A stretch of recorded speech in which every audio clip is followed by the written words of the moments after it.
पहला चैप्टर हमारा general wave properties का होगा, उसके बाद फिर हम चले जाएंगे लाइट पे, then we'll deal with lenses and then finally the last will be sound. General wave properties की अगर आप बात करें तो हमारे पास वेव को डिफाइन करने के, समझाने के, वेव क्या चीज है, तो दो रास्ते होते हैं, two ways in which you can do that. The first way to define a wave is as a disturbance in a medium. Disturbance in a medium. ये सबसे पहले एक तरीका है वेव को डिफाइन करने का। लेकिन इसका एक और तरीका है वेव को डिफाइन करने का, और वो है it is a mode of transferring energy from one point to another. Energy को एक जगह से दूसरी जगह तक पहुंचाने तक का रास्ता जो है वो वेव होता है। क्योंकि अगर आप इमेजिन करें आपके हाथ में एक रोप है, ठीक है, और आप उस रोप को एक एंड से होल्ड करें और एकदम तो झटका दें, तो आपने अपने हाथ की जो काइनेटिक एनर्जी थी वो आपने रोप में डाल दी। अब वो रोप के अंदर वो वेव बन गई है, सही, यानी इस मिसाल ऐसी है कि आपने यहाँ से इसको होल्ड किया हुआ था, पहले रोप ऐसे थी, सही, आपने क्या किया, उस रोप को आपने एक जर्क दे दी। तो अब क्या होगा कि जो आपने जर्क दिया है इसको, आपने उसकी अपनी एनर्जी, सही, आपने अपनी काइनेटिक एनर्जी उठा के भर दी इस वेव, ठीक है, और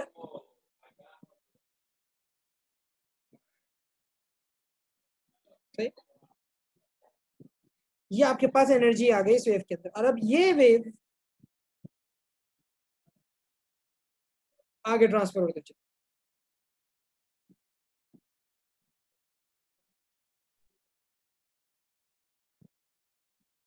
ये एनर्जी आगे की तरफ ट्रांसपोर्ट होती हुई जाएगी। तो एक पॉइंट ये था हमारे पास और एक पॉइंट अगला था,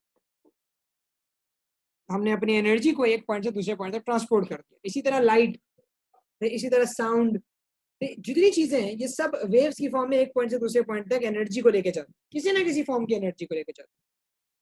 और ये जो डेफिनेशन है ये ज्यादा प्रोफाउंड है, it is a mode of transferring energy from one point to another. क्योंकि मीडियम की अगर बात की जाए तो स्पेस के अंदर मीडियम नहीं है, लेकिन फिर भी आपके पास जो है वो सोलर रेडिएशन जो है, जो सन से निकलने वाली वेव्स होती हैं, वो आपकी अर्थ तक आती है। तो मसला सारा यही है। इस चीज को कंसीडर करते हुए आपने अपने आंसर को फैब्रिकेट करना होता है कि भाई this answer is comparatively a better one than stating कि भाई a disturbance in a medium. अब हम क्लासिफिकेशन करते हैं। वेव्स की क्लासिफिकेशन में हमारे पास सबसे पहले दो कैटेगरीज आती है, एक मैकेनिकल वेव और एक इलेक्ट्रोमैग्नेटिक वेव। मैकेनिकल वेव्स वो वेव्स होती हैं जिनको ट्रैवल करने के लिए किसी मीडियम की जरूरत है। Waves that need a medium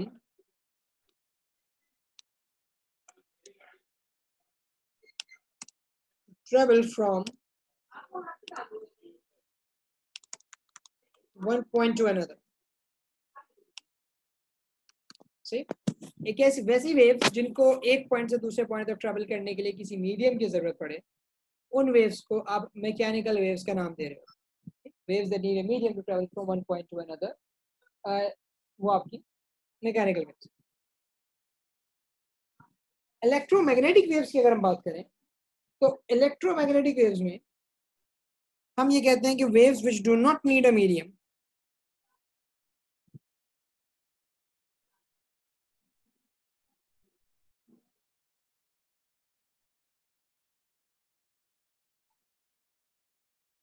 to travel from one point to another.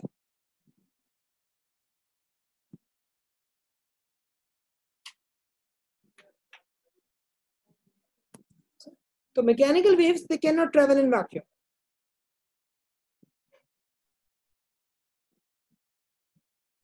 ये वैक्यूम में ट्रेवल नहीं कर सकते, जबकि electromagnetic waves they can travel in vacuum as well as medium.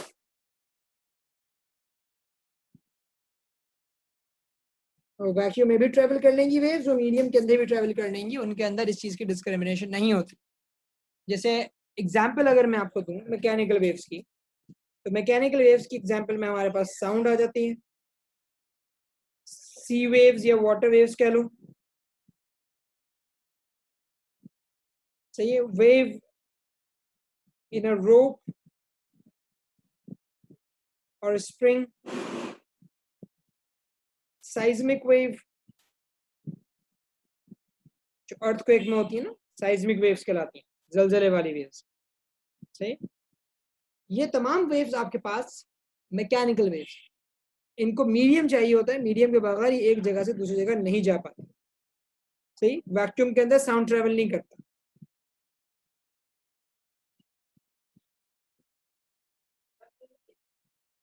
Murtaza ये by the end of this week इंशाल्लाह आप लोगों को इसकी बुक मिल जाएंगी। हो सकता है कि मैं ये है आप लोगों को कल या परसों ही ये वाली बुक्स जो है वो मैं प्रोवाइड करवा दूँ, परसों तक इंशाल्लाह मैं कोशिश करूंगा प्रोवाइड करवा दूँ। हाँ, एयर की भी जरूरत पड़ सकती है, एयर ना भी हो तो कोई मीडियम हो, सही है। लिक्विड हो, कोई आपके पास सॉलिड हो, कुछ भी हो, लेकिन मीडियम होना चाहिए, मॉलिक्यूल्स होने चाहिए, बगैर मॉलिक्यूल के मैकेनिकल वेव ट्रैवल नहीं कर पाते। लेकिन अगर आप इलेक्ट्रोमैग्नेटिक वेव्स की एग्जांपल देखें, इलेक्ट्रोमैग्नेटिक वेव्स की एग्जांपल में आपके पास पूरा एक स्पेक्ट्रम आता है, gamma raise,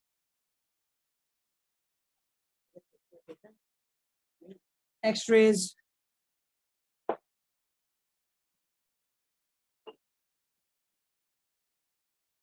ultraviolet, visible light, infrared, microwaves and radio waves. ये 7 वेव्स हैं, इनका कॉम्बिनेशन, इनका क्लस्टर स्पेक्ट्रम कहलाता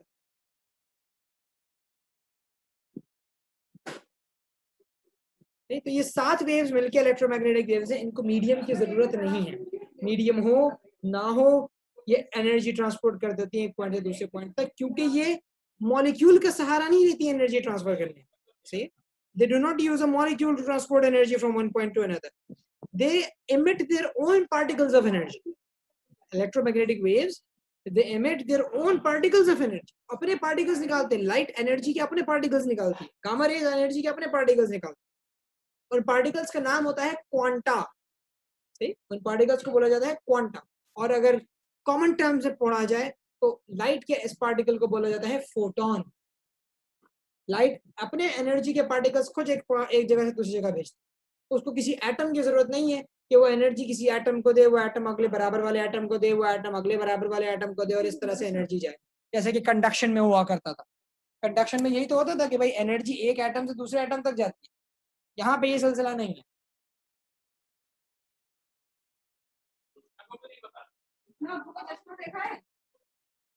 बेटा सन की रेडिएशन, लाइट बोल तो दी मैंने अभी, आप लाइट सन से ही आ रही होती है ना हमारे पास, तो बिल्कुल आप कह सकते हो कि जो सोलर रेडिएशन है आपकी, वो एक इलेक्ट्रोमैग्नेटिक रेडिएशन की एग्जांपल।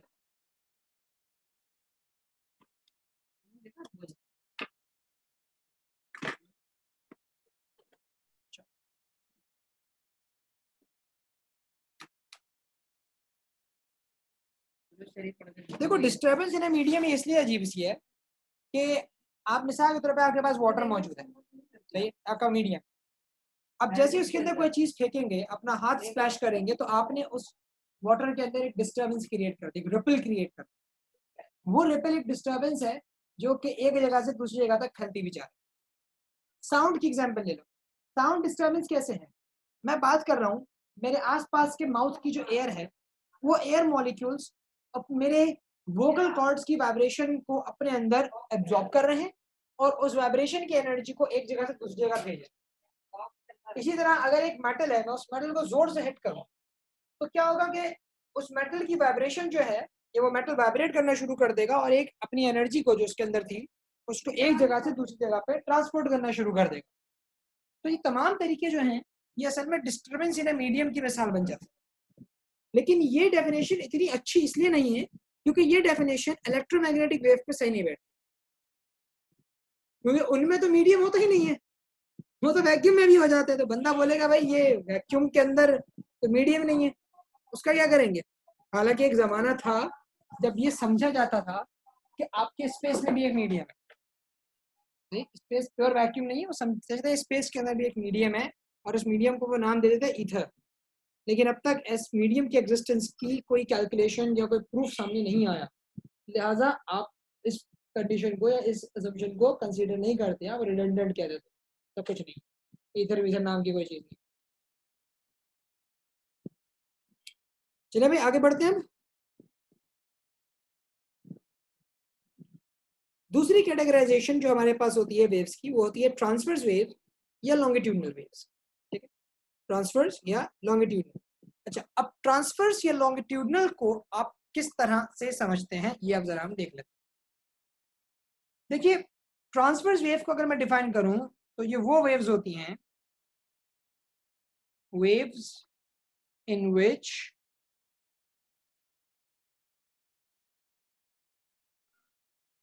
direction of vibration, किस चीज की वाइब्रेशन, सोर्स या particles of medium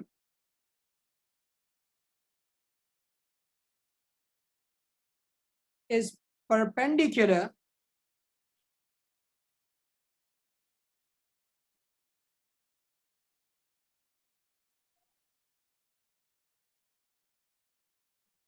the direction of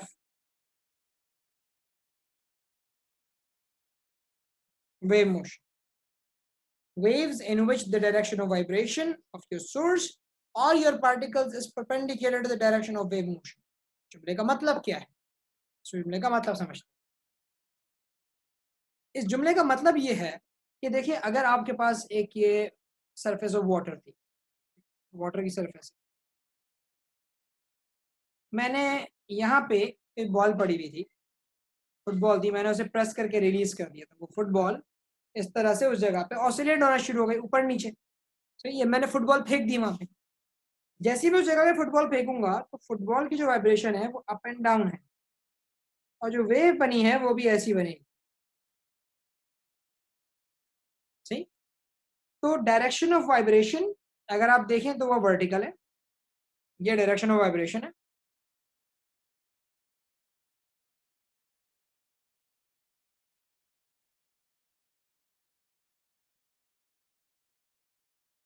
ये अलॉन्ग वाई एक्सिस है। और डायरेक्शन ऑफ एनर्जी ट्रांसफर, ये है डायरेक्शन ऑफ एनर्जी ट्रांसफर।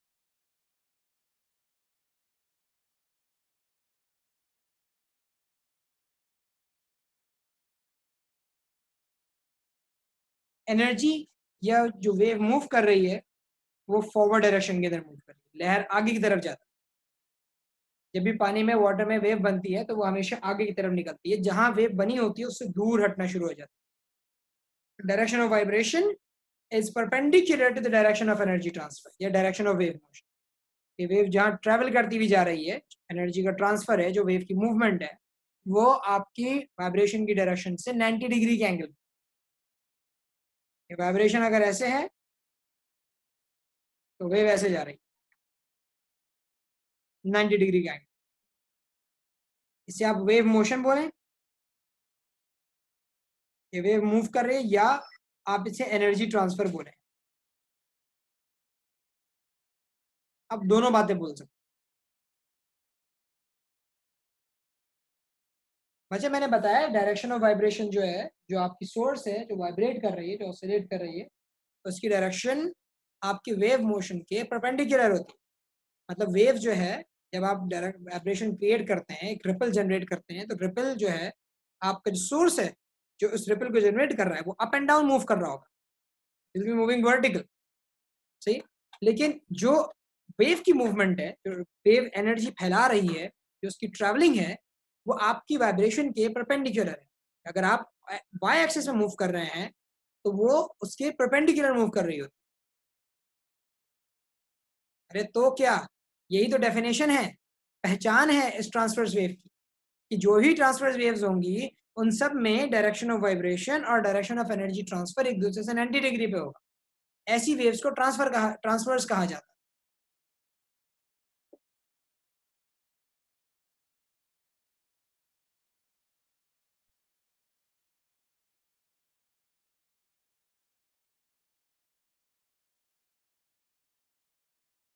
तो ये चीज यहाँ पे आपके पास एक वेव जो है वो ऊपर बनी हुई भी नजर आ रही है आपको ट्रांसवर्स वेव के लिहाज से।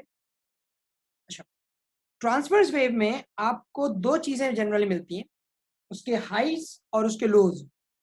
ट्रांसवर्स वेव में जो हाई पॉइंट्स होते हैं उनको क्रेस्ट बोला जाता है, जैसे ये रहा, और जो लो पॉइंट्स होते हैं उनको ट्रफ बोला जाता है। तो हाई पॉइंट्स आर कॉल्ड क्रेस्ट्स, यही कह लो कि इट कंप्राइजेज ऑफ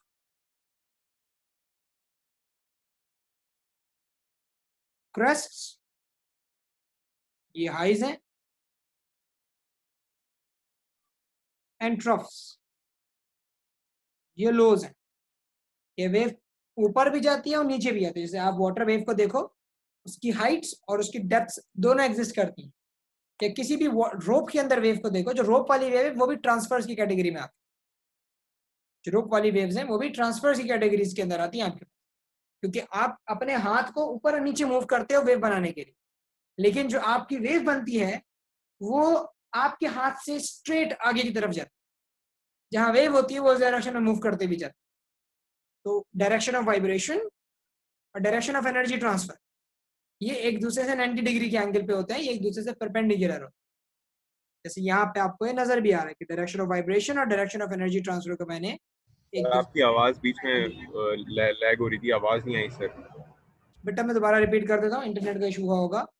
हमारे पास जो डायरेक्शन ऑफ वाइब्रेशन है वो डायरेक्शन ऑफ एनर्जी ट्रांसफर से 90 डिग्री पे, यहाँ पे मैंने बना के भी दिखाया हुआ है, जो डायग्राम है ना, इस डायग्राम में आप देख सकते हैं direction of vibration vertical, energy का ट्रांसफर हॉरिजॉन्टल, और दोनों के दरमियान में जो एंगल है वो 90 डिग्री।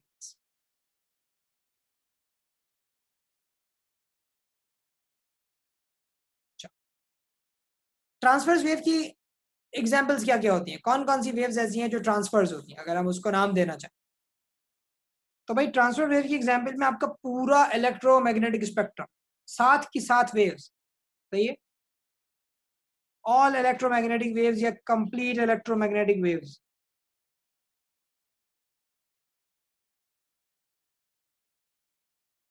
वो साथ की साथ वेव ट्रांसफर्स हैं, लाइट हो गई उसमें, गामा रेज, एक्स रेज, जितने नाम मैंने लिखे थे, दे आर ऑल ट्रांसफर्स। इसके अलावा ट्रांसफर्स यानी इलेक्ट्रोमैग्नेटिक स्पेक्ट्रम के अलावा जो आपकी वाटर वेव्स होती हैं, सही, वो ट्रांसफर्स होती हैं। जो वेव रोप में बनती है वो ट्रांसफर्स बनती है। सब वेव ट्रांसफर्स होती हैं क्योंकि इनमें वाइब्रेशन की डायरेक्शन और एनर्जी के ट्रांसफर की डायरेक्शन एक दूसरे से 90 डिग्री के एंगल पे होती है।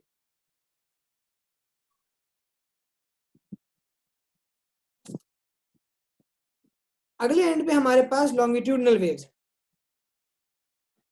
लॉन्गिट्यूडनल वेव्स में इसका बरक्स होता है, इसमें 90 डिग्री नहीं होता, इसमें पैरेलल होता है। ट्रांसफर्स में वाइब्रेशन और एनर्जी ट्रांसफर 90 डिग्री पर परपेंडिकुलर थे, इसमें पैरेलल होता है।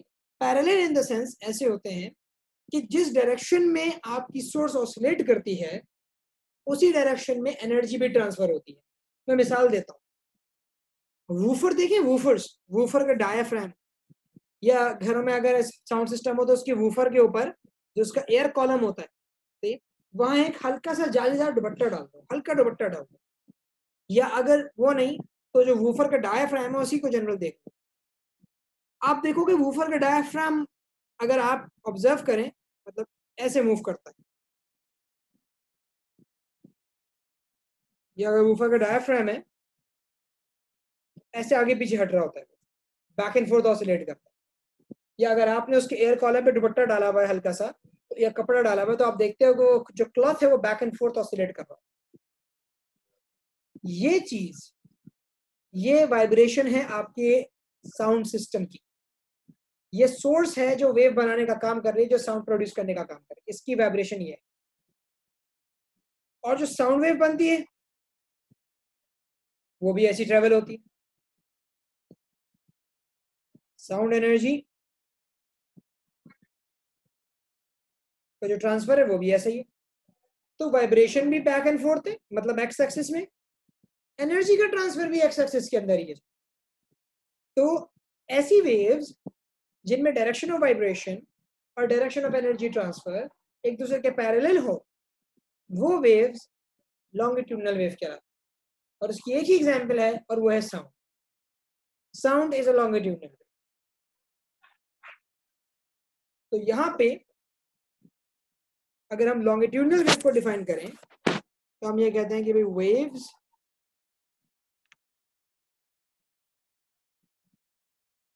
in which direction of vibration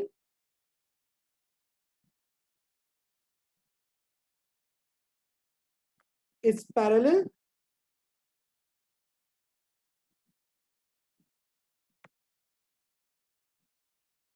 to the direction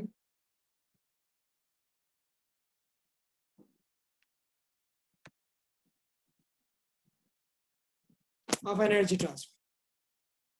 सही, यह वाइब्रेशन आपकी सोर्स की भी हो सकती है और मॉलिक्यूल्स की भी हो सकती है, मतलब मीडियम के मॉलिक्यूल्स की भी बात कर सकते हैं।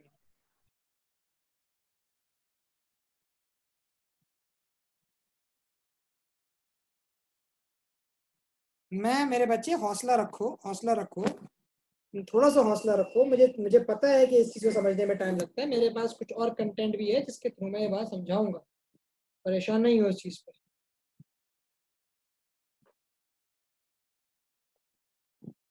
अब यहाँ पे लॉन्गिट्यूडनल वेव और ट्रांसवर्स वेव नजर कैसे आती हैं, ये मैं तुम लोगों को दिखाता हूँ।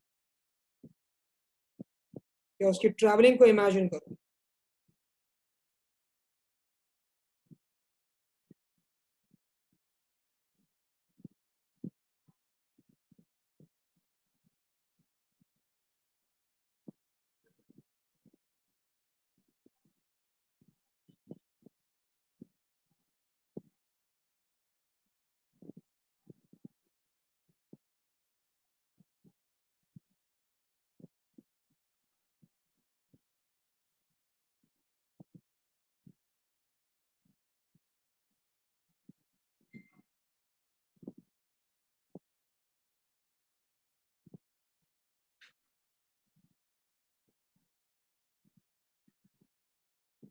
जो मेरे बच्चे 2 मिनट रुक जाओ, मैं असल में एक वेबसाइट ऑन कर रहा हूँ, इस वजह से आपको मेरी आवाज नहीं आ रही।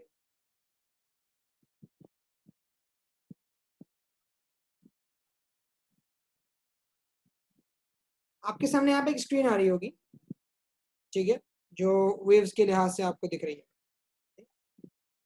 ये मैंने सर्च किया हुआ है ट्रांसवर्स वेव का मामला। ये चीज है ट्रांसवर्स वेव।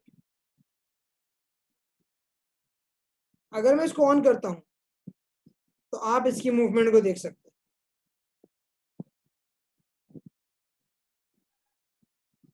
थोड़ा सा रिड्यूस कर दूं साइज में तो उसको आपको पूरा मूवमेंट नजर आ रही है कि किस तरह से आपके पास जो वेव है वो ट्रेवल करती हुई जा रही है from one point to another. Zoom कर दूं थोड़ा।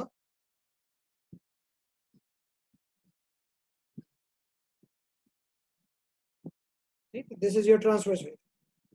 और आप ये क्या देख सकते हैं कि भाई जो सोर्स है, बिल्कुल स्टार्ट वाला पॉइंट अगर आप देखो तो जो बिल्कुल स्टार्ट वाला point is moving up and down. सही, तो ये सोर्स है, इसकी वाइब्रेशन की डायरेक्शन देखो, इट्स वर्टिकल। लेकिन जो वेव बन रही है और आगे की तरफ ट्रेवल करते हुए जा रही है, उसकी डायरेक्शन ऑफ मोशन हॉरिजॉन्टल। और दूसरी बात मैंने बोली थी कि सोर्स के अलावा उस मीडियम का हर एक मॉलिक्यूल परपेंडिकुलर मूव कर रहा हो या सोर्स को कॉपी करता है। वो जैसे सोर्स मूव करती है उसी तरह से वो भी मूव कर रहा हो। तो यहाँ पे आपकी जो सोर्स है वो वर्टिकल मूव कर रही है। आप देख सकते हो जो रेड वाला पॉइंट यहाँ पे मार्क हुआ है, वो रेड वाला पॉइंट भी ऊपर और नीचे मूव कर रहा है। It's moving as exactly as the source. ये ट्रांसवर्स वेव की एग्जांपल है। और मेरे जुमले का मतलब कि direction of vibration is perpendicular to the direction of energy transfer या वेव मोशन। और डायरेक्शन ऑफ वाइब्रेशन में मैंने ब्रैकेट में लिखा था सोर्स और पार्टिकल्स। तो पार्टिकल से मुराद मेरे पास ये जो बीड्स हैं यहाँ पे इस रोप के अंदर जो आपको दिख रहे हैं, ये जो रेड वाला पॉइंट है, ये it's moving up and down. और इसी तरह से अगर मैं लॉन्गिट्यूडनल देखूं, ये लॉन्गिट्यूडनल वेव बनाई हुई है। अब देखो ये कैसे मूव कर रही है।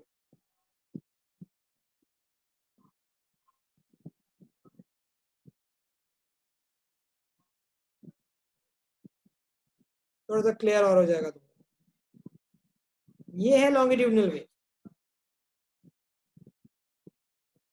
इसमें जो रॉड आप देख रहे हो ग्रे वाली, वो बैक एंड फोर्थ मूव कर रही है, अप एंड डाउन मूव नहीं कर रही।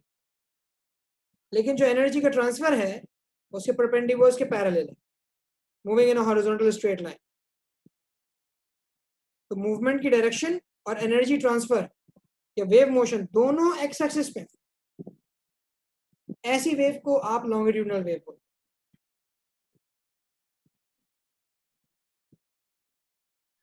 अब ठीक है, समझ में आया? इमेजिन कर सके हो ट्रांसफर से लॉन्गिट्यूडनल को। इन दोनों में एनर्जी ट्रांसफर वेव के आगे बढ़ने से शो हो रहा है। ये जो वेव मोशन है, जो एक वेव का पोर्शन है, अगर उसको ऑब्जर्व करो, वो आपको आगे की तरफ जाता हुआ नजर आता है। ये एनर्जी का ट्रांसफर इसके अंदर भी और यहाँ पे भी। अगर किसी एक पीक को देखो तो वो पीक आगे की तरफ ट्रांसलेट होती चली जा रही है।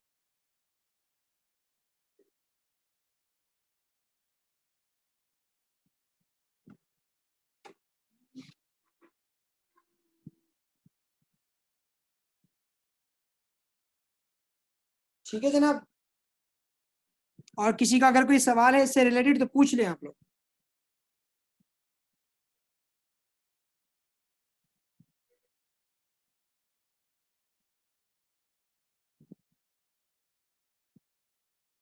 इसमें मैं एम्पलीट्यूड को चेंज कर रहा हूँ, कम ज्यादा कर रहा हूँ। तो एम्पलीट्यूड जो होता है ना, वो असल में वेव की हाइट बताता है कि भाई वेव कितनी ऊंची बन रही है, कितनी नीचे बन रही है। चीज को आप एम्पलीट्यूड से पहचानते हो।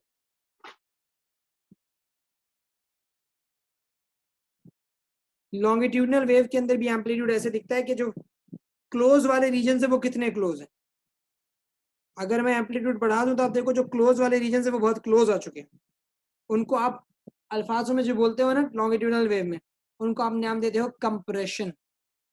ये जो पार्टिकल्स लाइनें नजदीक नजदीक बनी हुई है ना, जो नजदीक नजदीक आ रही हैं, ये कंप्रेशन कहलाता है। कंप्रेस हो गए, मॉलिक्यूल्स नजदीक आ गए एक दूसरे से।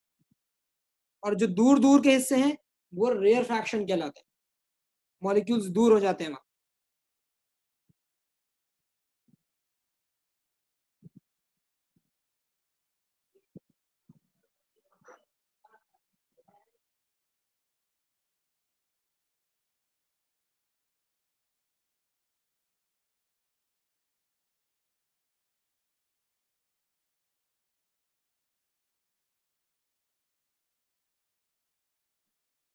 ठीक है जनाब, कोई मसला तो नहीं है यहाँ पे? मसला नहीं है। अच्छा यार बात हाथ में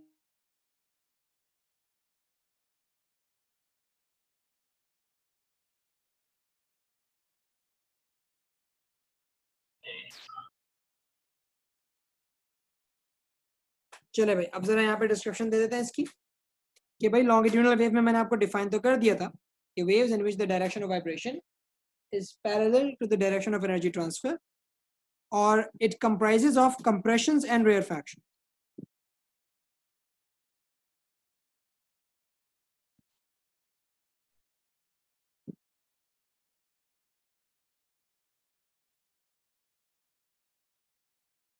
सही। असल में कंप्रेशन और रेयरफैक्शन जो होता है ना, ये प्रेशर जोन्स होते हैं। कंप्रेशन और रेयरफैक्शन जो होता है ना, वो प्रेशर जोन्स होता है। मैं लिख देता हूँ, कंप्रेशन एक हाई प्रेशर जोन,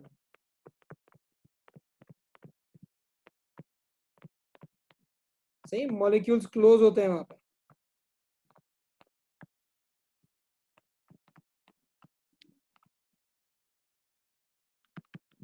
और जो रेयरफैक्शन है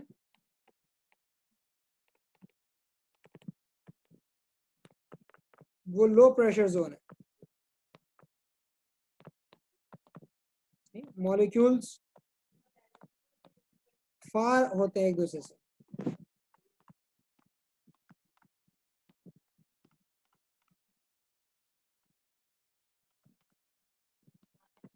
सही। तो कंप्रेशन और rarefaction basically pressure region. कभी एक इको चेम्बर, ये जो बुरे बुरे आपके SP4 सिस्टम्स होते हैं, सही है, उनके सामने अगर खड़े हो जाओ तो आपको पूरा पूरा पल्स फील होता है बाकायदा।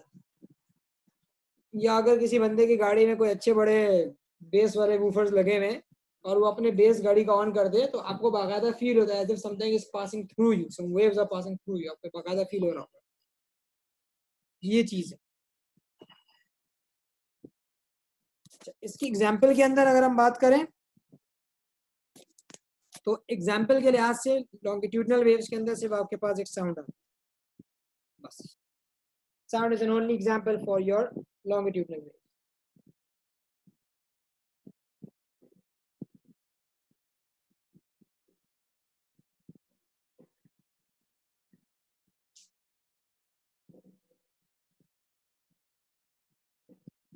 क्या मतलब हाउ दीज वर्क?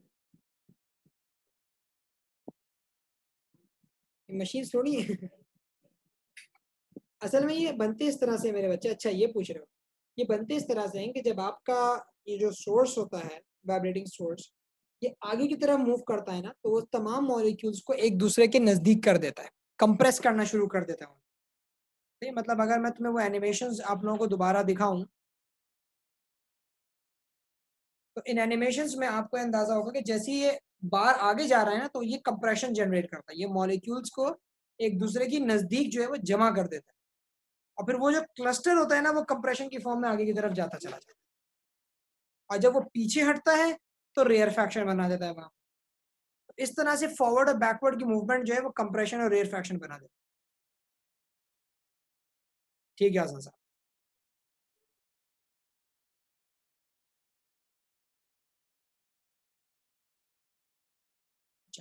अब हम जरा कैरेक्टराइज करेंगे कि भाई जब वेव के ऊपर हम बात करते हैं तो उसकी कौन कौन सी फीचर्स हैं जो हमें वेव की स्टडी करने में, और उसकी स्टडी करने के लिए, इसकी कैलकुलेशन करने के लिए हम क्या करते हैं। देखो हमारे पास कुछ फीचर्स हैं, थोड़े बहुत फीचर्स ट्रांसफर्स और लॉन्गिट्यूडिनल में सेम होते हैं, चंद एक होते हैं जो डिफरेंट हो जाते हैं। लेकिन हम वेव्स को ग्राफिकली दो तरीकों से रिप्रेजेंट कर सकते हैं, एक डिस्प्लेसमेंट टाइम ग्राफ और एक डिस्प्लेसमेंट डिस्टेंस ग्राफ। अच्छा, डिस्प्लेसमेंट टाइम ग्राफ तो शायद आप लोगों ने कभी पढ़ा हो, वो वेलोसिटी वगैरह के लिहाज से काइनेमेटिक्स में होता है। डिस्प्लेसमेंट डिस्टेंस ग्राफ क्या होता है ये भी मैं बताऊंगा, और डिस्प्लेसमेंट टाइम ग्राफ क्या होता है ये भी हम देखेंगे। देखिए सबसे पहला ग्राफ जो मैंने यहाँ बना के आपको दिखाया है वो है displacement distance graph.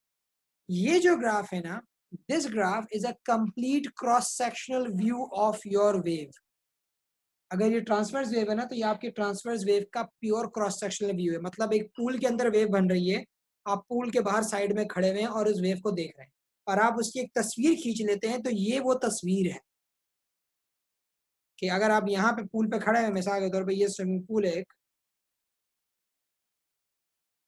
And you are standing over here, ठीक है, और ये वेव यहाँ पे बनती हुई जा रही है सही पूल के अंदर, और आप इसका स्नैप ले लेते हैं यहाँ से देख के, सही, यहाँ से देख के आपने इसका स्नैप ले लिया, तस्वीर ले ली, तो ये जो ग्राफ है ना, ये ग्राफ मेरे बच्चे वो तस्वीर है उस वेव, अगर आप ट्रांसफर्स की बात करते हैं।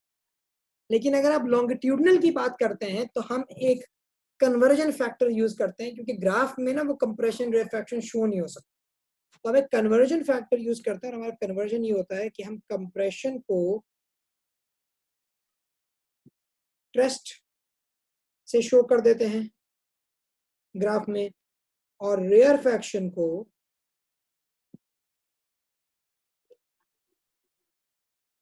ट्रफ से शो कर देते हैं। ये हमारे पास एक तरीका होता है रिप्रेजेंटेशन करने का, क्या कंप्रेशन को क्रेस्ट से शो कर दो, रेयर फैक्शन को ट्रफ से शो कर दो। क्योंकि खुद देखो ना, अभी जो मैंने आपको वेव्स दिखाई थी लॉन्गिट्यूडनल, उनको ग्राफ पे कैसे बनाएंगे, बन नहीं सकती ना वो ग्राफ पे, तो हमें एक कन्वर्जन यूज करनी पड़ेगी। यार ग्राफ पे दिखाने के लिए एक काम कर लो, कंप्रेशन को क्रेस्ट से दिखा देंगे, रेयर फैक्शन को ट्रफ से दिखा देंगे, तो यही वेव है, ट्रांसफर्स भी यही रिप्रेजेंट करती है, लॉन्गिट्यूडनल भी यही रिप्रेजेंट। लेकिन डिस्प्लेसमेंट डिस्टेंस ग्राफ जो होता है, it's a cross sectional view of your wave.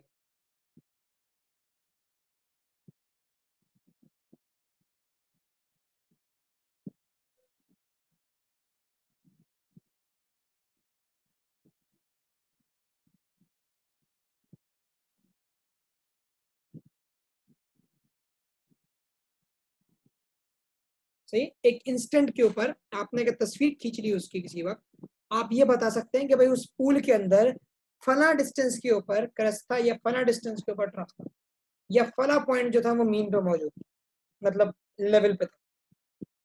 तो आप लोकेशन वाइज पॉइंट आउट कर सकते हो इस ग्राफ के कि कहाँ पे क्या चीज मौजूद है, आप लोकेशन वाइज पॉइंट आउट कर सकते हो। और इस ग्राफ के अलावा जो दूसरा ग्राफ होता है वो है डिस्प्लेसमेंट टाइम ग्राफ। देखने में ये दोनों ग्राफ एक जैसे हैं बिल्कुल, लेकिन फर्क एक एक्सिस का बहुत बड़ा होता है।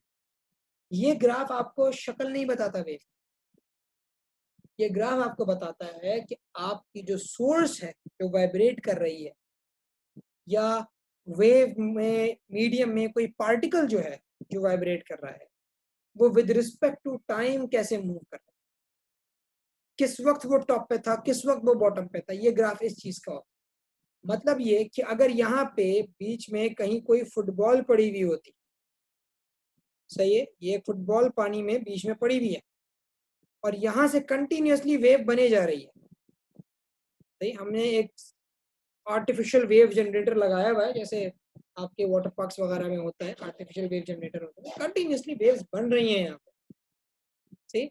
तो ये जो फुटबॉल है ये अपनी ही जगह पे ऊपर नीचे मूव कर रही होगी। जो दूसरा ग्राफ है वो इस फुटबॉल की मूवमेंट मुझे वक्त के हिसाब से बता, क्योंकि देखो एक चीज अपने जहन में घर कर लो, और वो ये है कि particles are not carried along with the wave.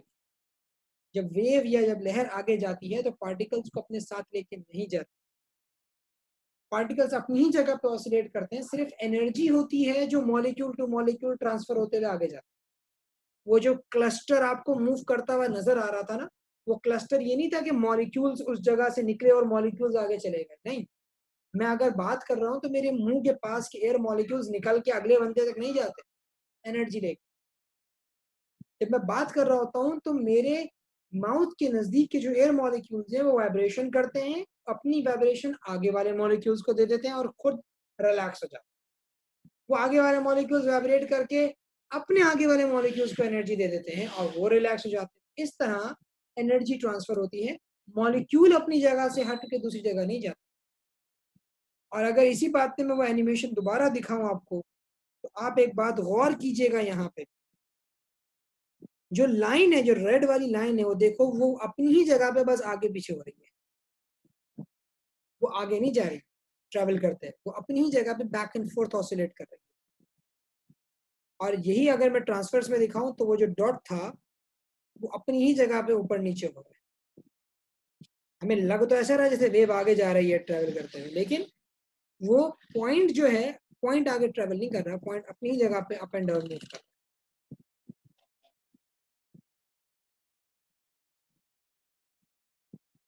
Other waves कौन सी?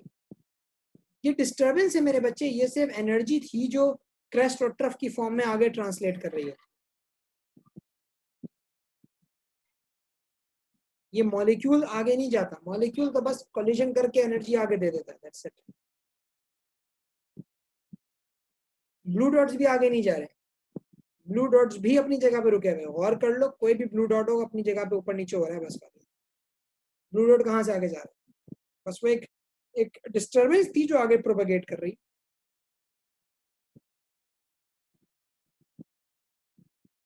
प्रोपेगेट करने का मतलब होता है आगे की तरफ ट्रेवल करना। तो ये चीज आप देख सकते हो, तो ये याद रखना, during wave motion particles are not carried away with the wave.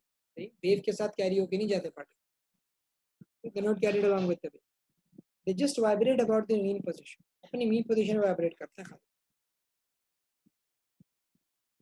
बात मैं लिख देता हूँ, ये बोल्ड करके लिखना चाहिए।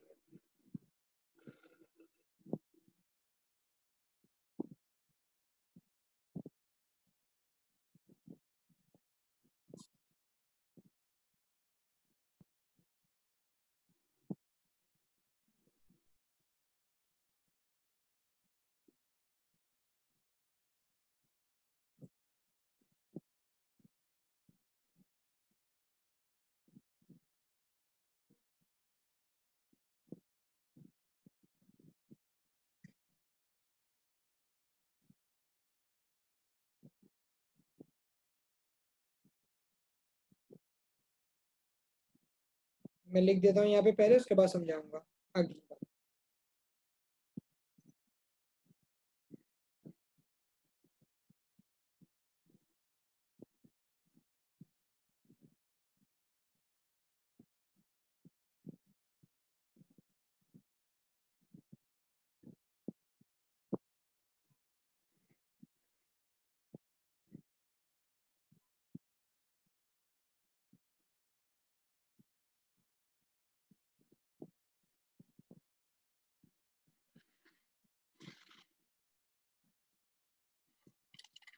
Just vibrate about the interval.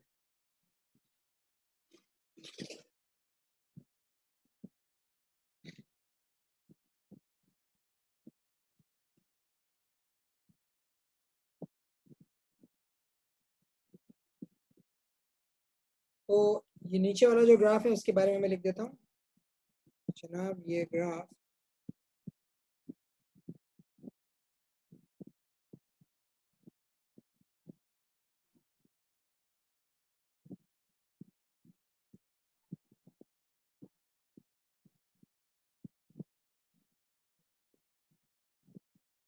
tells the position of a point on a wave.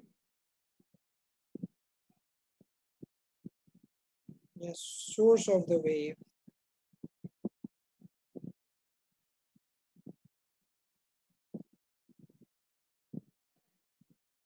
with respect to time के रिस्पेक्ट से आपको इस चीज की मूवमेंट बता। ठीक है जनाब, इन दोनों ग्राफ्स में फर्क समझ में आया? सर इस ग्राफ के अंदर sir transverse longitudinal wave sir किस तरह रिप्रेजेंट? मैंने बताया तो है, लॉन्गिट्यूडनल वेव के लिए हम कंप्रेशन को क्रेस्ट समझ देते हैं और रेयरफैक्शन को ट्रफ बना देते हैं। मतलब अभी अगर मैं इसको देखूं तो ये ऐसा है कि भाई ये कंप्रेशन हो गया और ये रेयरफैक्शन हो गया। यहाँ कंप्रेशन होगा, ये रेयरफैक्शन हो जाएगा। ये करते हैं, जहाँ कंप्रेशन होता है उस जगह क्रेस्ट बनाते थे, जहाँ रेयरफैक्शन होता है उस जगह ट्रफ, ताकि रिप्रेजेंटेशन हमारे लिए आसान।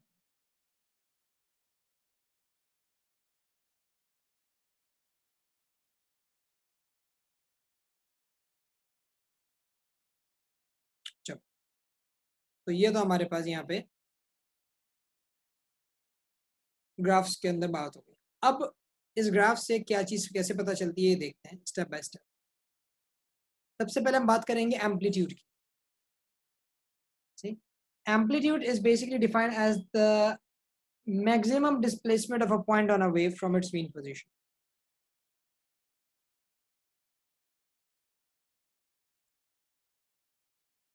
Amplitude is defined as the maximum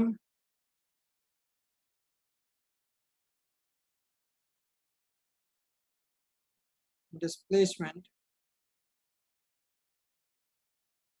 of a point on a wave from its mean position.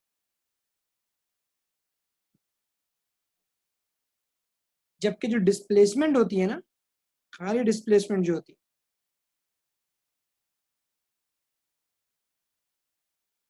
खाली डिस्प्लेसमेंट में आप ये कहते हो कि it is the distance of any point on the wave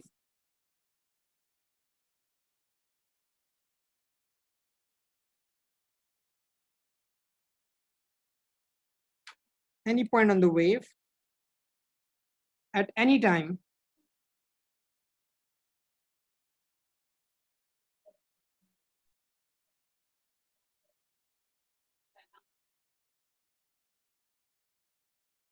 from the mean position.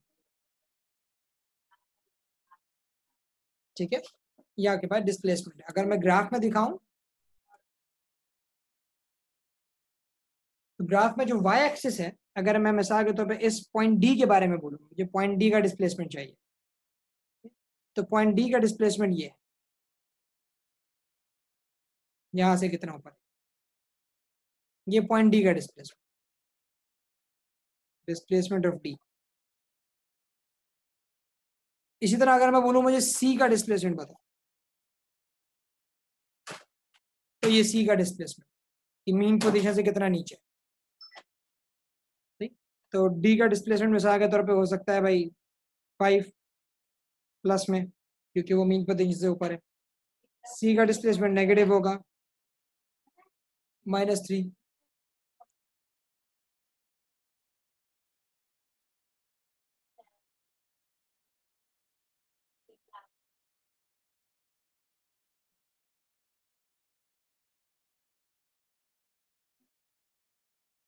ठीक है, तो ये चीज है आपके पास।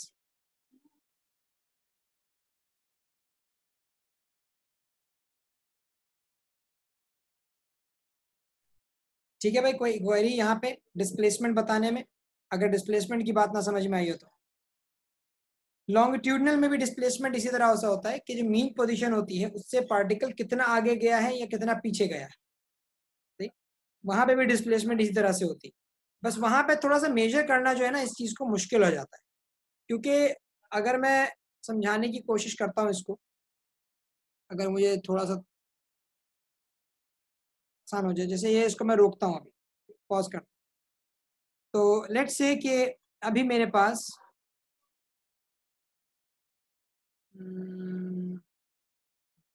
मैं एग्जाम्पल ले लेता हूँ ना, जैसे मैं बोलता हूँ मेरे पास जो ये वेव थी उसकी इनिशियल पोजीशन कुछ ऐसी थी, ये पार्टिकल जो था ये यहाँ था, ये इसका स्टार्ट था, ये इनिशियल पोजीशन, ठीक। तो अब जैसे ही वेव स्टार्ट होगी ये अपनी मीन पोजीशन से बैकवर्ड और फॉरवर्ड मूव कर रहा है। मुझे थोड़ा सा और इसको आगे बनाना चाहिए।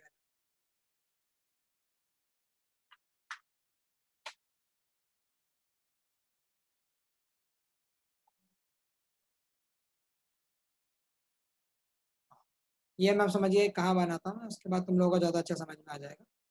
ये समझ लो मीन पोजीशन है इसकी, सही। तो ये अभी अपनी मीन पोजीशन जितना आगे है ये इसकी डिस्प्लेसमेंट, और ये एक्सट्रीमली जितना पीछे जाएगा, एक्सट्रीमली जितना पीछे जाएगा कि आखिरी लिमिट जहां तक वो पहुंच रहा है वो कहलाता है एम्पलीट्यूड। आखिरी लिमिट वो कितना पीछे जा रहा है उस चीज का एम्पलीट्यूड का नाम है।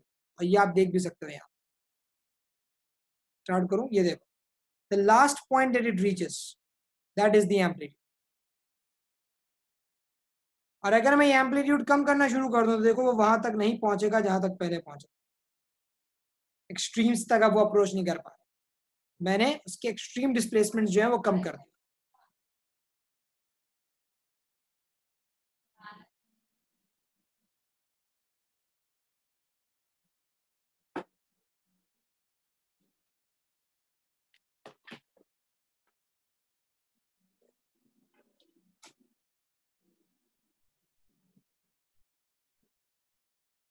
बिल्कुल, एक क्रेस्ट होता है एक ट्रफ होता है। फर्स्ट पॉइंट को तुम क्रेस्ट बोल सकते हो, लास्ट पॉइंट को तुम ट्रफ बोल सकते हो।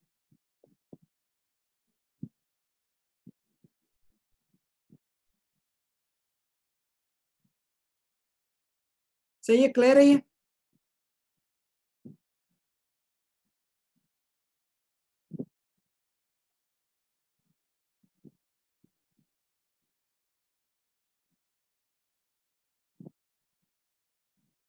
ठीक है, एम्पलीट्यूड अगर मैं मार्क करूं ना यहाँ पे, एम्पलीट्यूड ये रहा, मैक्सिमम डिस्प्लेसमेंट के मिसाल +8 -8,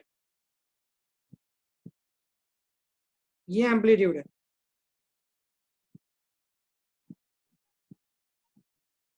ठीक, कि जितना ऊपर जाएगा वेव या पॉइंट उतना ही नीचे है। Amplitude is the maximum displacement, जो यहाँ पे मार्क करके भी दिखाया गया, ये चीज कहलाती है एम्पलीट्यूड।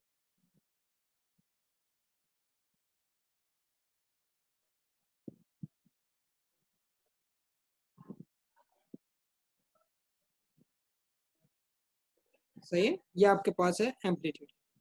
अब वो थोड़ा सा छोटा बड़ा लग रहा है, वो ड्राइंग की वजह से है, लेकिन रियलिटी में मैक्सिमम और मिनिमम पॉइंट्स की वैल्यू सेम होती है, कोई एक कम या कोई एक ज्यादा नहीं होती। तो ये नोट के तौर पर मैं लिख देता हूँ, maximum and minimum points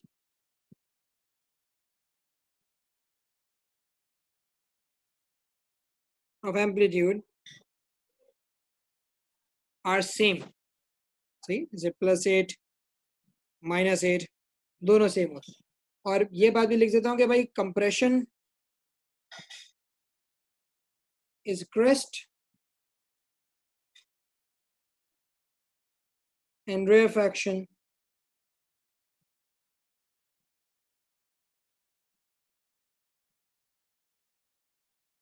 is trough.